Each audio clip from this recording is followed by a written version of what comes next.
മണലൂരിലെ UDF സ്ഥാനാർത്ഥി TN Prathapan നാമനിർദ്ദേശ പത്രിക സമർപ്പിച്ചു. ജില്ലയിലെ ആദ്യ പത്രികാ സമർപ്പണമാണ് പ്രതാപന്റേത്. അയ്യന്തോൾ സിവിൽ സ്റ്റേഷനിൽ മണലൂർ നിയോജകമണ്ഡലത്തിലെ വരണാധികാരിയും തദ്ദേശ സ്വയംഭരണ വകുപ്പ് ജോയിന്റ് ഡയറക്ടറുമായ S. ശ്യാമലക്ഷ്മിക്ക് മുൻപാകെയാണ് TN പ്രതാപൻ പത്രിക നൽകിയത്. 4 സെറ്റ് പത്രികയാണ് സമർപ്പിച്ചത്. DCC പ്രസിഡന്റ് ജോസഫ് ടാജറ്റ് ഉൾപ്പെടെയുള്ള UDF നേതാക്കളും പ്രതാപനോടൊപ്പം ഉണ്ടായിരുന്നു. പത്രിക സമർപ്പിച്ച് പുറത്തിറങ്ങിയ TN പ്രതാപന് വെങ്കിടങ്ങ് പഞ്ചായത്ത് പ്രസിഡന്റ് ഗ്രേസി 1.25 പവൻ തൂക്കം വരുന്ന സ്വർണ്ണവള തെരഞ്ഞെടുപ്പ് പ്രചരണത്തിന്റെ ചെലവിലേക്കായി നൽകി. മണലൂരിൽ ഇത്തവണ 100% വിജയപ്രതീക്ഷയുണ്ടെന്ന് പ്രതാപൻ പറഞ്ഞു. 100% ഉറപ്പ്. മണലൂരിൽ യാതൊരു സംശയവും വേണ്ട.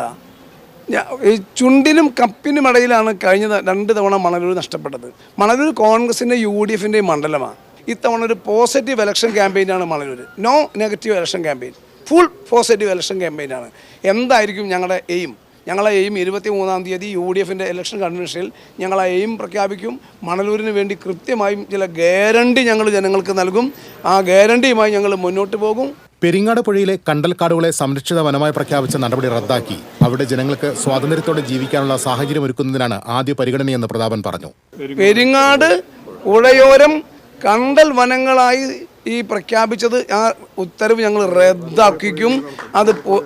അത് പുഴയായി അവിടെ നടത്തും. ജനങ്ങളുടെ ജീവിതത്തിന് വീട് വെക്കാൻ, താമസിക്കാൻ, മീൻ പിടിക്കാൻ, അവർക്ക് ഉപജീവനത്തിന് വേണ്ടി മാർഗമുണ്ടാക്കാനുള്ള എല്ലാ തടസ്സങ്ങളും മാറ്റി ആ ഉത്തരവ് ഞങ്ങൾ റദ്ദാക്കിക്കും.